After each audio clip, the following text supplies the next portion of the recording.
Porque me colocava às 7 da manhã para dar. Para quê? Quem vai aprender alguma coisa às 7 da manhã? Assim, assim, ó, vamos pegar aqui os alunos que são seres problemáticos. Vamos pegar os professores que são seres problemáticos. A gente põe todo mundo junto numa sala fechada às 7 da manhã. É quase Esparta. Sobrevive, só vai. Continuando nossa série de vídeos, hoje a gente vai descobrir o que professoras e professores podem aprender com um palhaço. Para isso eu chamei aqui o André Grimberg. Vou botar ele aqui na tela. André, se apresente, dá um oi aí. Oi, pessoal, tudo bom? Bom, eu sou André Grimberg, como dito. Vamos ver o que rola aí.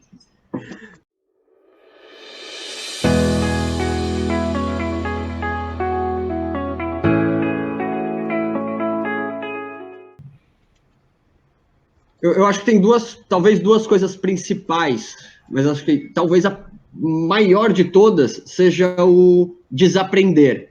Acho que essa coisa do aprender tá meio fora do palhaço, né? Ele vai aprender, ele faz tudo na hora, ele vê o mundo de uma forma com uma novidade. E o professor é um arquétipo oposto, né? É o arquétipo do mestre, que ele já sabe como o mundo é e vai levar isso para os pupilos. Talvez essa equilibrada. O palhaço ele vai trazer o não saber para o professor. E aí, para você aprender, entra a segunda coisa, que seria a escuta. Você só aprende, você só entende o mundo recebendo aquilo que está sendo refletido para você. Então, o professor com o palhaço, ele sai desse lugar de expandir, de dar, mas de receber para ir compreender novas coisas. Isso vai bastante ao encontro de uma visão de professor mais atual, assim, né? Que não é aquele que transmite o conhecimento para o aluno, mas aquele que constrói, né? E pelo que você falou dessa possibilidade da troca, da escuta, né? Abre a possibilidade para troca também, né? Do professor ali aprender em sala e tanto quanto os alunos, né? Sim, essa escuta do palhaço, ela vem de uma forma de uma troca mesmo, né? Então, a primeira coisa que o palhaço faz, ele se abre, ele se mostra verdadeiramente. E está aberto a receber qualquer coisa e deixar passar e transmitir aquilo que é momentâneo, aquilo que é espontâneo. E se mostrando assim, quem observa ele, quem escuta ele, se sente confortável a se abrir também.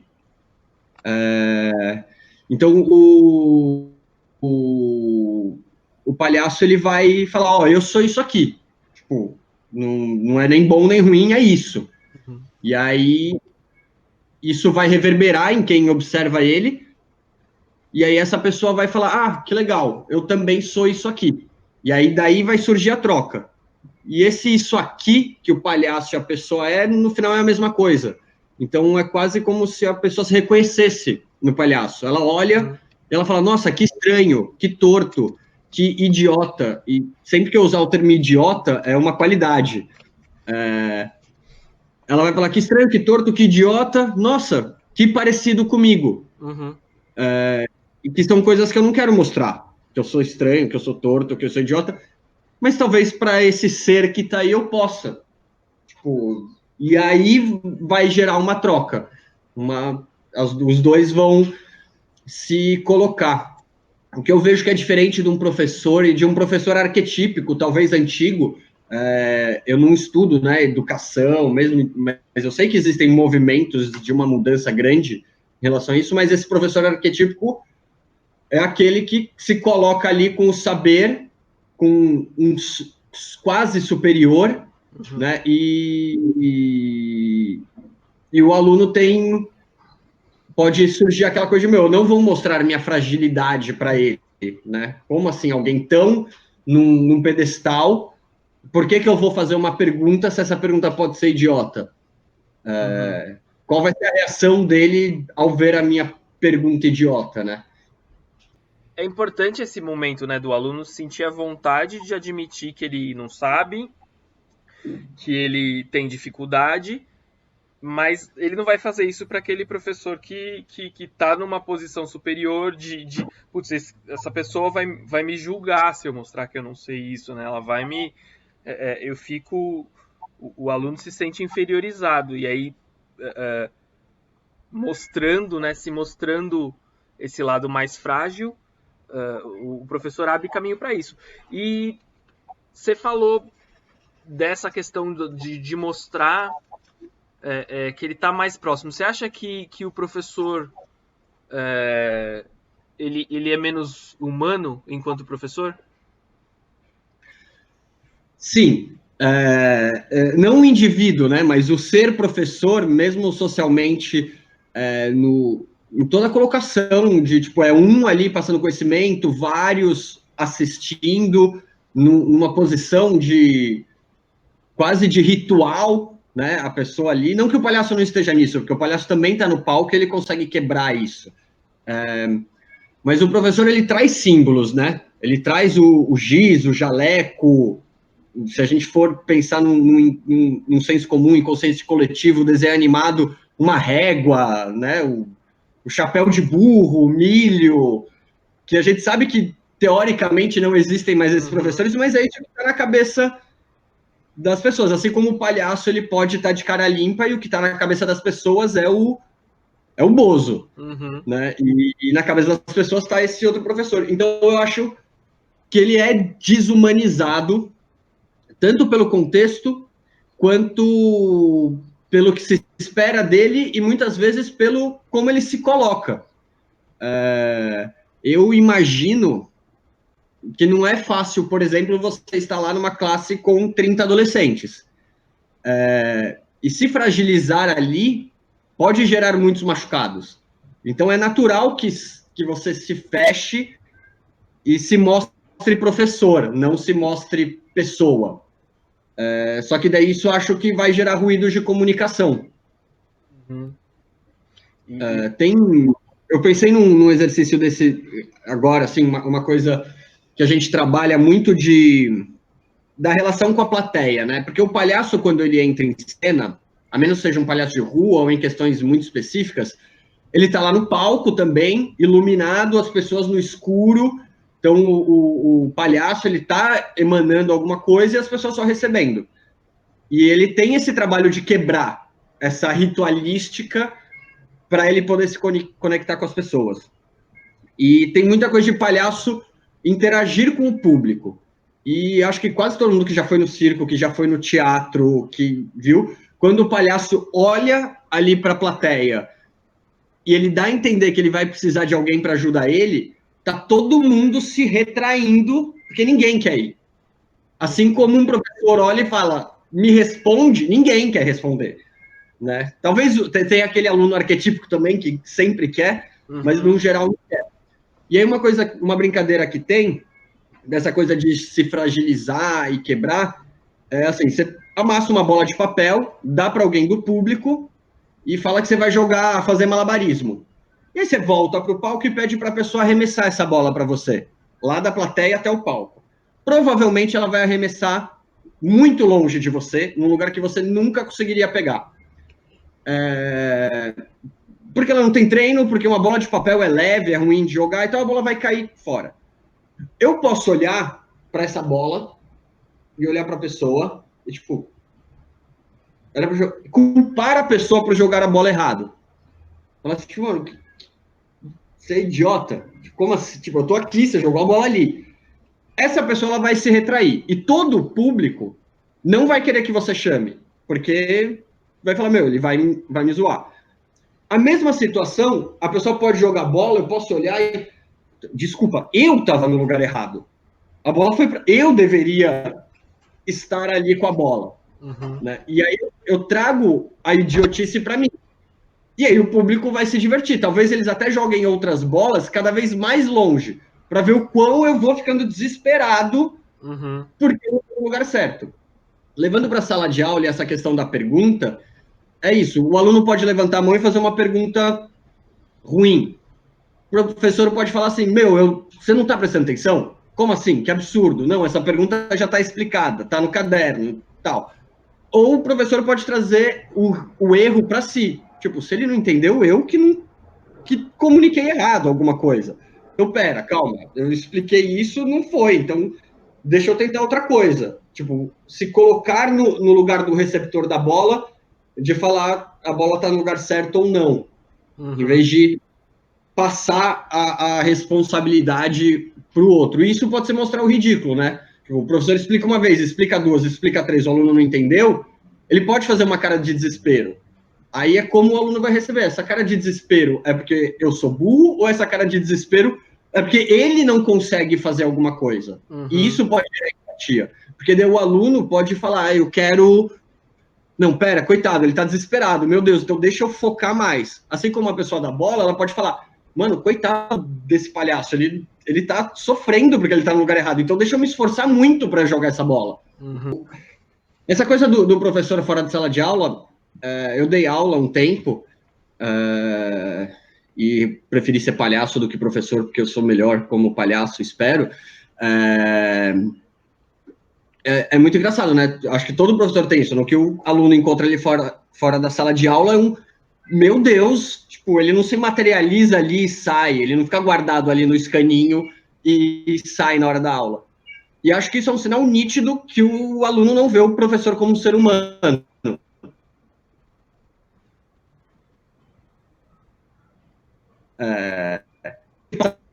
Peraí que você travou aqui.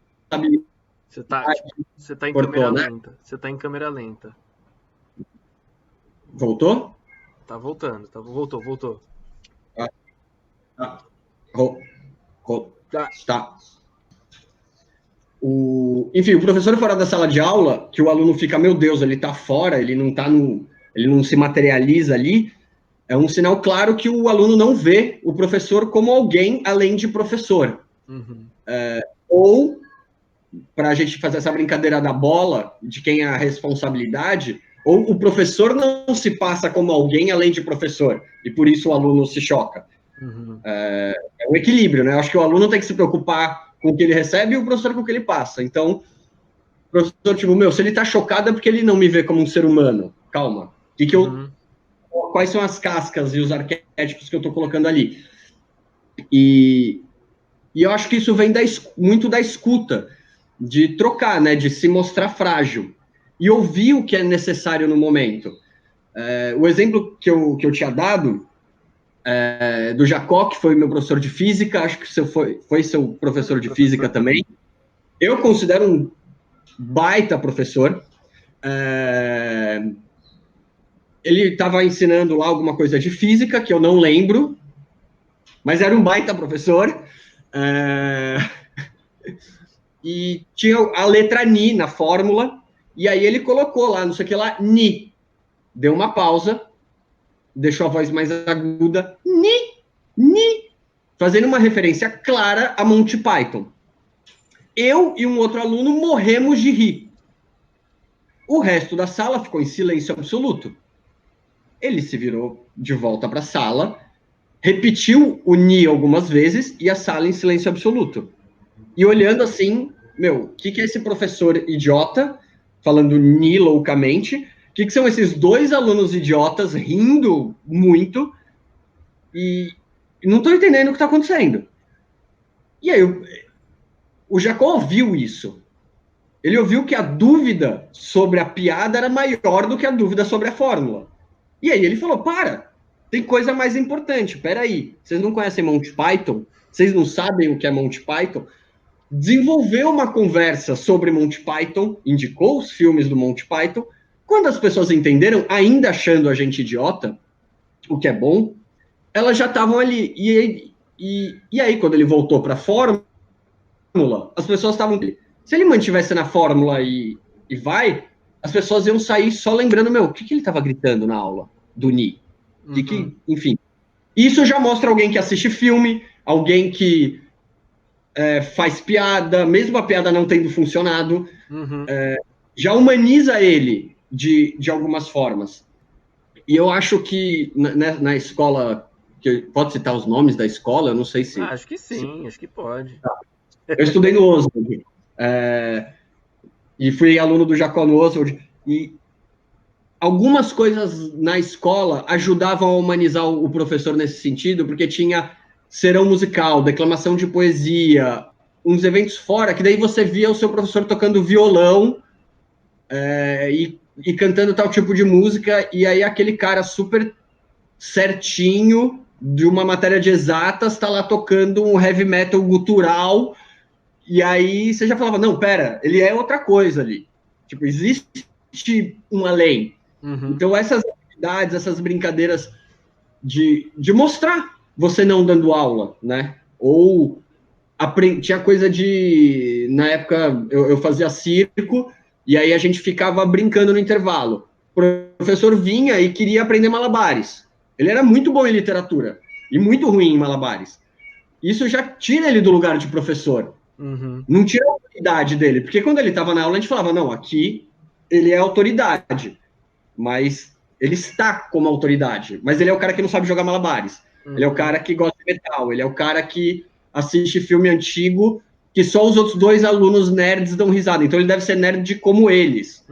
E isso traz outras coisas dele por fora, né? Você falou do violão, lembrei, o Jacó me ensinou a afinar o violão pela ressonância da corda ali, afina na corda na quinta casa, e aí ressoa, e aí ele pegou e meteu uma física ali no meio, me ensinou física sem eu querer.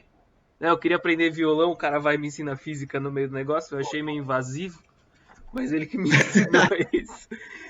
Mas você sabe afinar o violão hoje em dia? Sei afinar. E você trouxe uma coisa que eu achei bem legal quando você falou da bola de papel, né? Do tipo, de inverter de quem que é a culpa e tal. Porque, às vezes, e eu fiz isso em alguns momentos, sei lá, você prepara aquela aula que, nossa, na sua cabeça a aula tá perfeita, tá? Tipo, nossa, aula. Aí você chega, vai fazer uma coisa e não dá certo, não tem engajamento dos alunos, os alunos participam. E aí, muitas vezes, você sai bravíssimo, nossa, tipo, não funciona nada com esses alunos, e não sei o quê.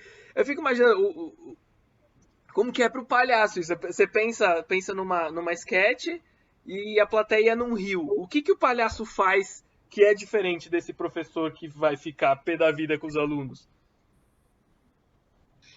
Só um detalhe, assim, eu acho que eu falei de quem é a culpa do papel, você citou agora, né, de quem é a culpa.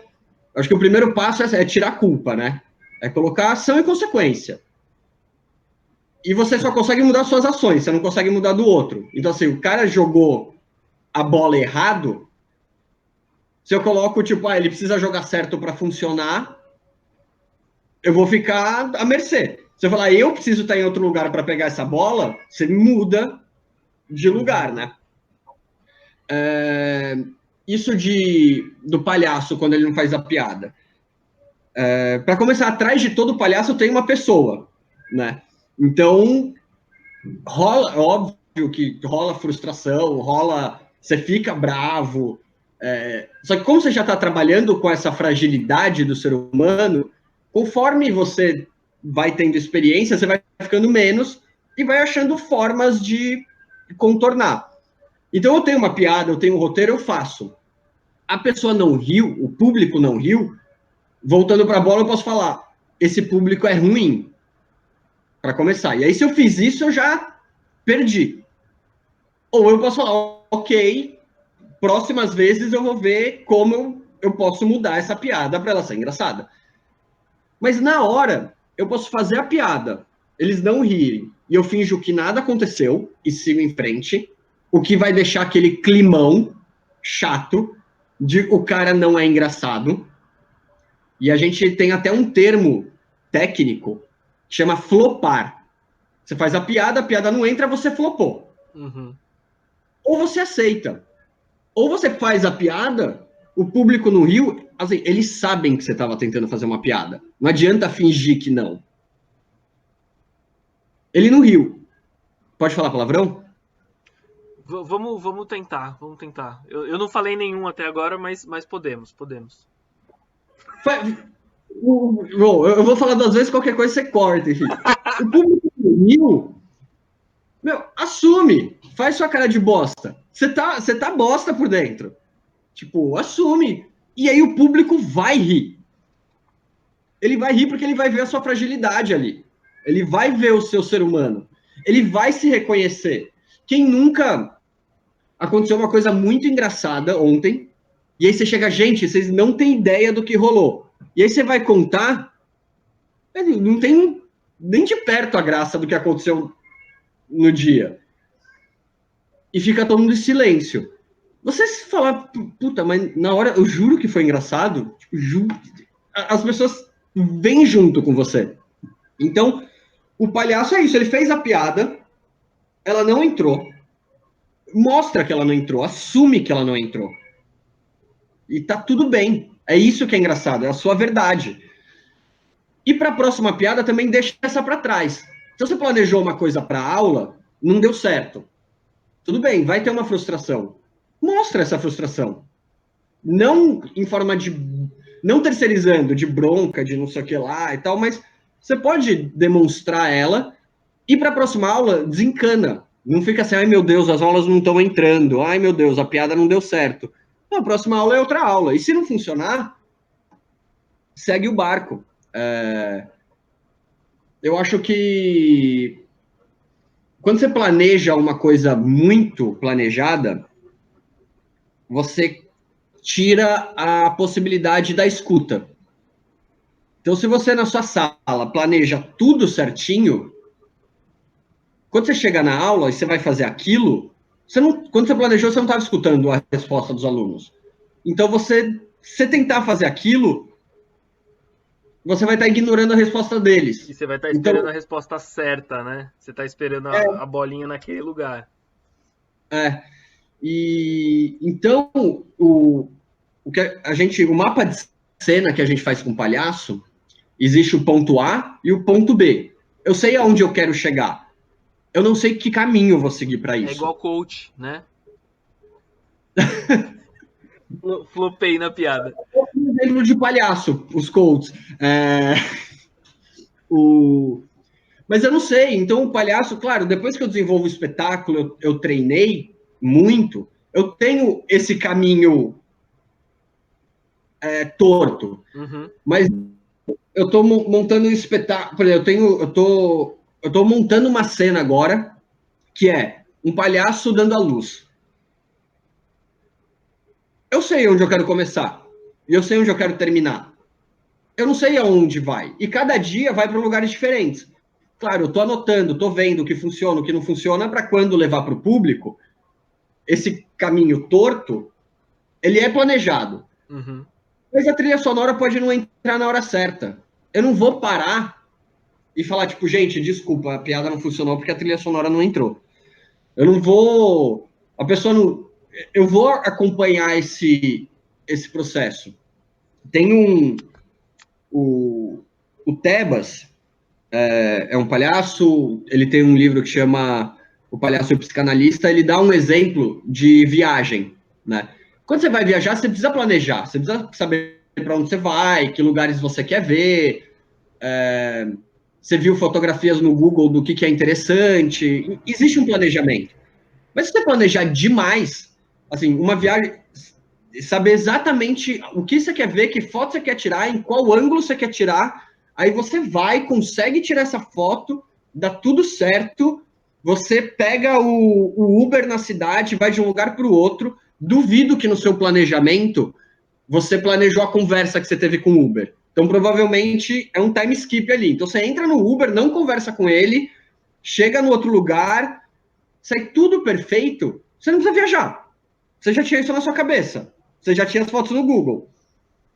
Não, vai, pega o Uber, conversa com ele. Ele vai falar de um boteco que tem ali que é muito gostoso. E aí você vai perder um pouco de tempo no museu indo nesse boteco que não estava planejado e vai descobrir uma coisa incrível, conhecer uma pessoa nova. Então você tem um planejamento, mas os caminhos que te levam para fora dele, eles não estão te levando para fora do seu objetivo. Eles só estão te levando para outros caminhos. Inclusive, caminhos talvez que os alunos estejam mais interessados. Sim. E aí eles vão te acompanhar nesses caminhos. Assim como a plateia do palhaço, eles podem estar mais interessados no meu problema técnico com o microfone do que na piada que eu tinha para falar. E o meu objetivo, por exemplo, é o riso. Eu assumo, o meu microfone não está funcionando. Uhum. Aí eu olho feio pro cara do som, que ele sabe que a gente está num jogo. Eu não estou responsabilizando a plateia, mas eu estou responsabilizando o cara do som. Mas ele sabe que eu não estou de verdade, mas a plateia acha que eu estou e gosta dessa brincadeira. E aí o cara do som que está comigo, ele vai mutar de propósito o meu microfone, porque ele ficou bravo. Inclusive, existem muitas cenas de palhaço, de briga do palhaço com o cara da luz, com o cara do som, que provavelmente surgiu de um dia que deu erro. Uhum. E aí, estudando isso, o cara desenvolveu essa cena. E então, é muito do planeja. E o que não der certo no planejamento não significa que não deu certo na aula. Assume, fala, não estou conseguindo. Para os alunos, não está rolando. Sim. O que a gente vai fazer? Para onde a gente vai? Eu tive um professor que ele era muito rígido, muito bravo. Era de química, ele.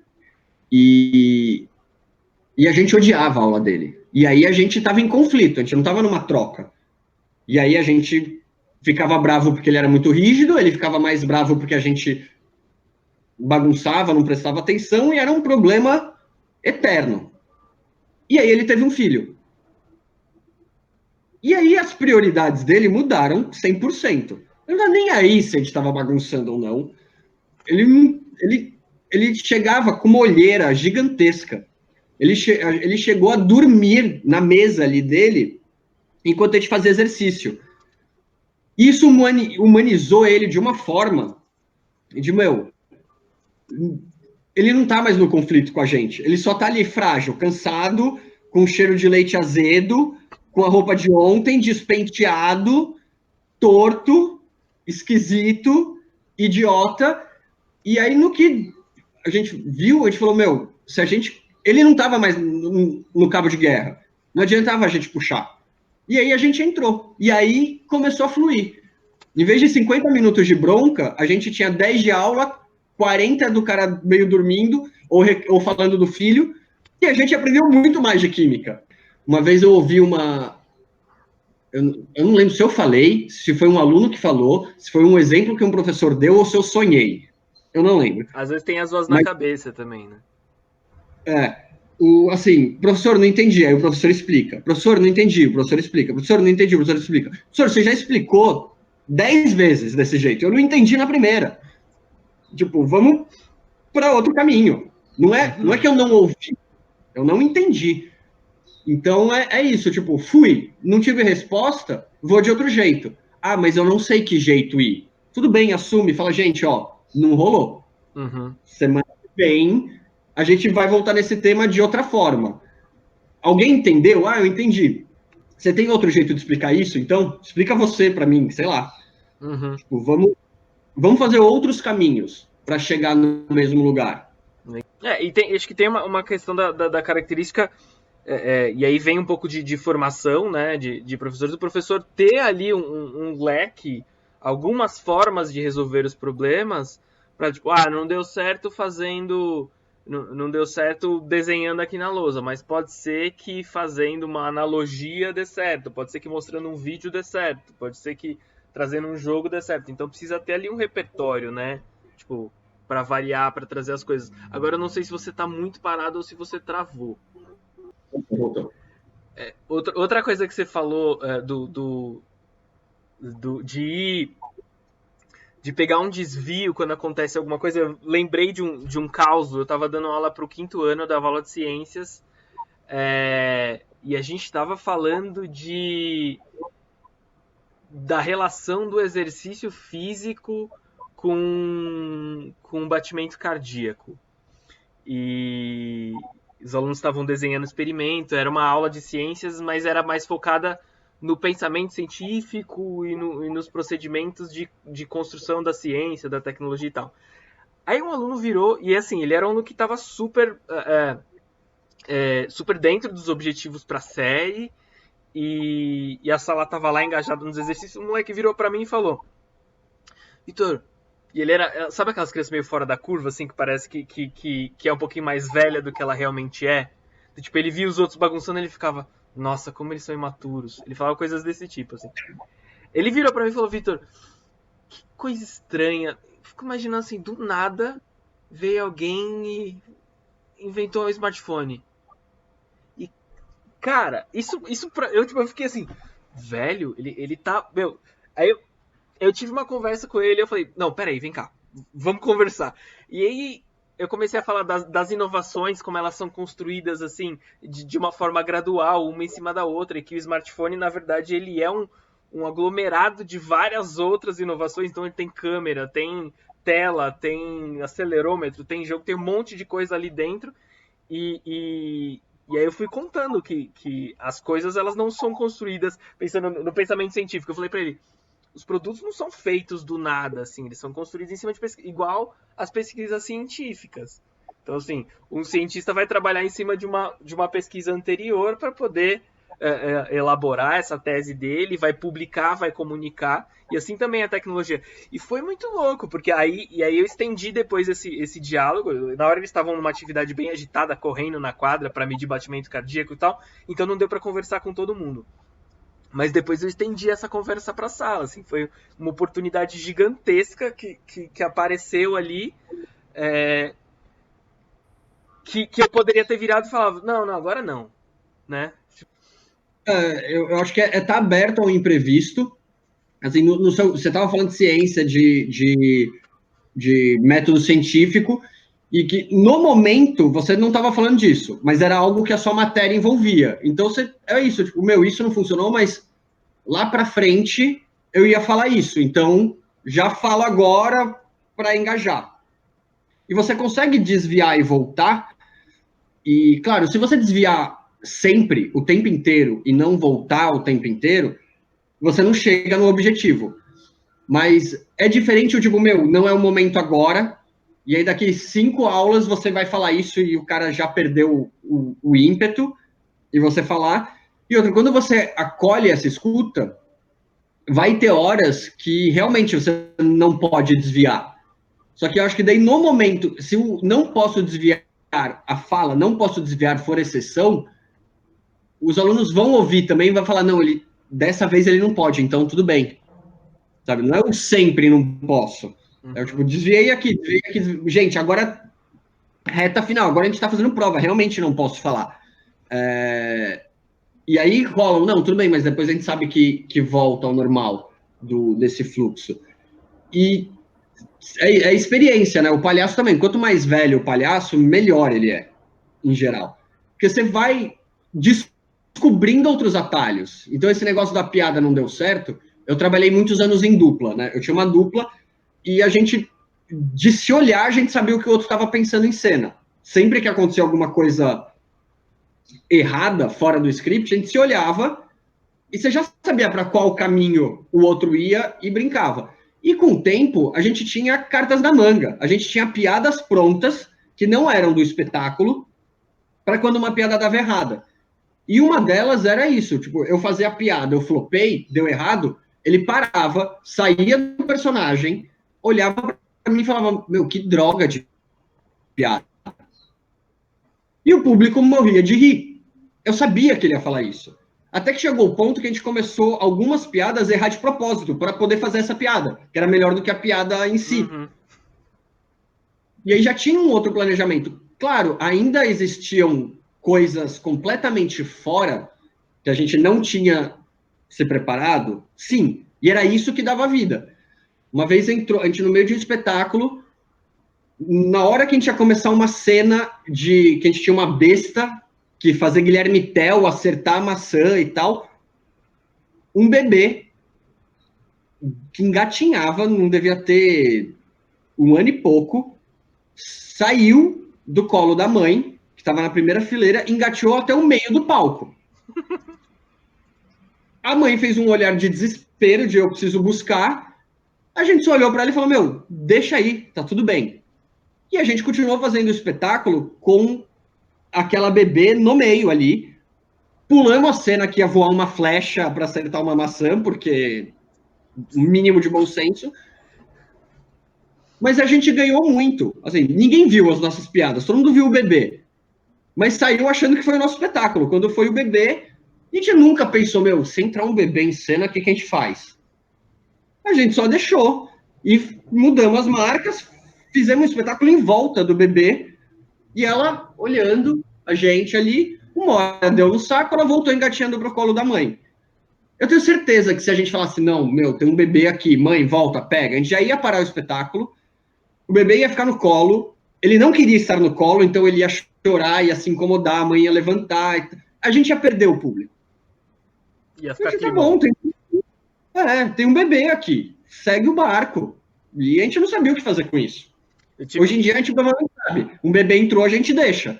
Então, eu acho que é planejar, mas não se apega ao planejamento. Tipo, se precisar sair, você vai descobrir novos planejamentos. E aí vai sair desses novos também. Então, o mais importante, eu acho que é o objetivo final. Não o planejamento. Não o caminho. Normalmente tem aquela frase, o importante é o caminho, e aproveita o caminho.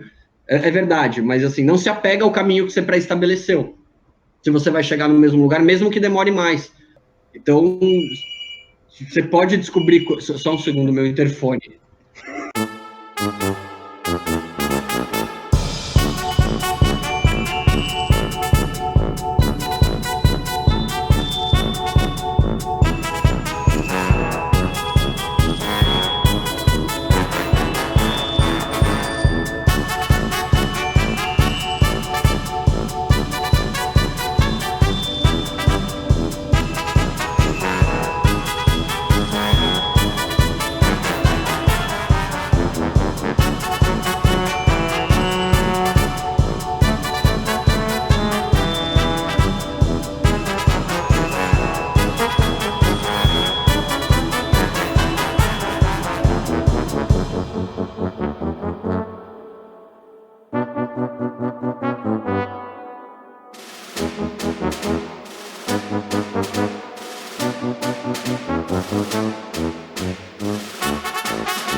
Deixa eu... Como é que... Aqui... Pronto. E aí? Tudo bom, Vitor? E aí? Tudo bom, Barbosa? Tudo em ordem, tudo ótimo. Tava ouvindo aqui a conversa de vocês. Interessante, né? Poético, bonito, tudo, né? Uau! Assim. Achei... A gente tava conversando, né? A gente começou a conversa pensando que o professor pode aprender com o palhaço. Aí eu queria saber de você, assim, o que você acha? Eu achei É muito bom, né? Assim, você lê, tem até, tá, tinha algum lugar escrito aqui no negócio da agenda, assim, o que o professor pode aprender com o palhaço. Eu pensei, pô, bacana, tipo, não tem como dar errado isso, né? Tipo, tá tudo... o professor vai e tem uma coisa que é muito legal, assim, do palhaço, é que você já fez festa infantil? Já participei. As crianças, elas gostam, assim, de bater no palhaço, né? É o que elas fazem. E aí eu pensei assim, nossa, o professor como palhaço deve ser bem de boa, assim. Você vai lá, se mostra e, assim, e as crianças te batem, né? E aí, numa sala com o quê? 30 adolescentes, então, adolescente que é muito mais fácil, eu acho que vai dar certinho, assim, pega as dicas todas, vai lá, mostra a fragilidade mesmo, se abre, vai que os adolescentes vão te pegar na mão. Porque assim, eu me reconheço muito no professor, porque a gente foge, né, um pouco de criança, dessas coisas, e aí uma vez eu estava numa sala de professores, e aí eles deixam de ser professor, né, professor na sala de professor é tipo viciado em café, só falta ele cheirar o pó do café, assim, né, tá todo mundo lá, mão de jornal e giz, cheirando o pó de café, e tocando violão, pé na mesa. Tem uns professores de arte, né, que eles são mais pé sujo, assim, eles ficam descalços na sala dos professores. E aí, de repente, veio o aluno. Um aluno vem, sei lá, ele quer falar tirar uma dúvida de um trabalho, entregar chocolate de Páscoa para os professores, não sei.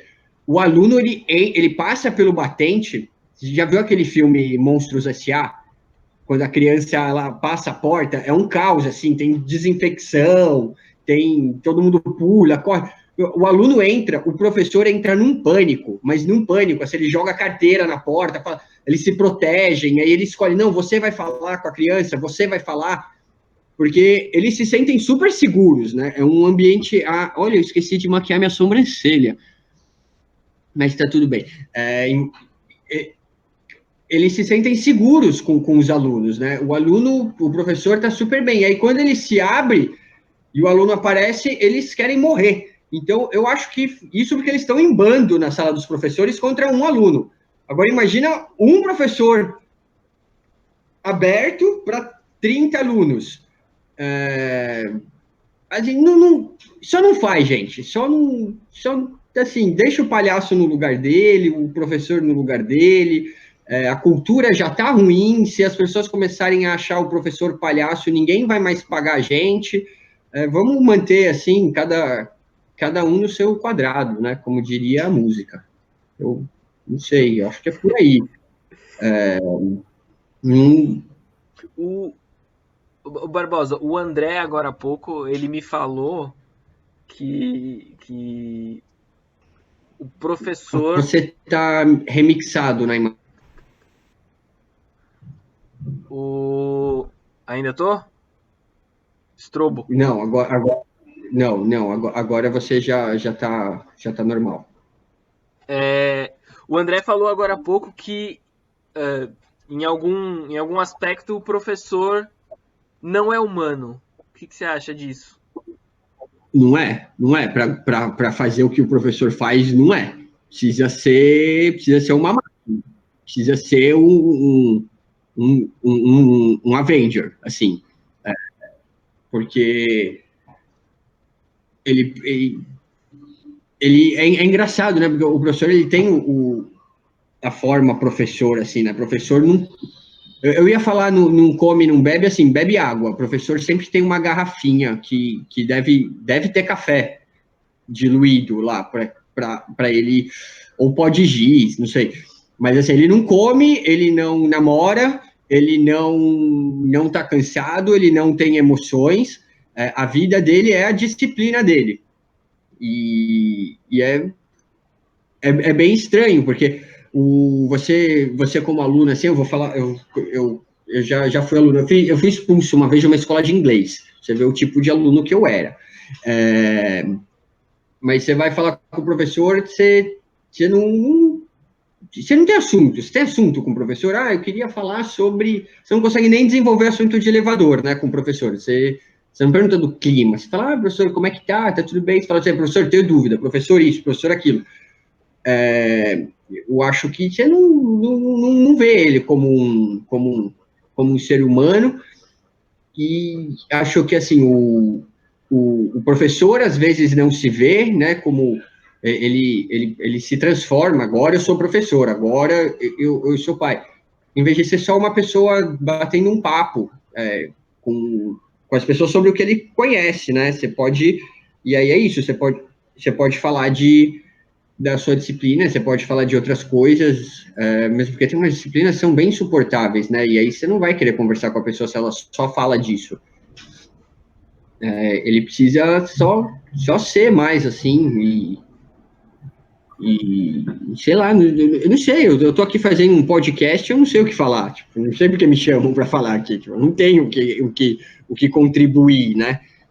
Com certeza, essa conversa rendeu bastante aprendizado, tanto com o André quanto com o Barbosa. E queria agradecer a presença dos dois nesse momento. E queria saber se você tem algum recado final, se você tem alguma rede social que você queira compartilhar. Se quiser, tem assim, sou eu que apareço lá, mas é do André, chama @atorandré, que é o Instagram. E tem o Facebook, que é André Grimberg, mas Grimberg ninguém acerta como escreve. Então, mas pode procurar lá, tem umas besteiras lá, tá? Tô tentando mexer naquilo. Mas se quiser perguntar coisa, falar, xingar, meu Deus, eu tentei fazer um negócio lá, os alunos me bateram, eu dei a letra, porque não tem toda essa beleza da filosofia das coisas que foram filosofadas, né? É uma coisa mais. Não sei, eu tô enrolando, eu tô esperando você falar outra coisa, porque assim, eu não tenho. Eu tô só no processo. Eu tô observando aqui.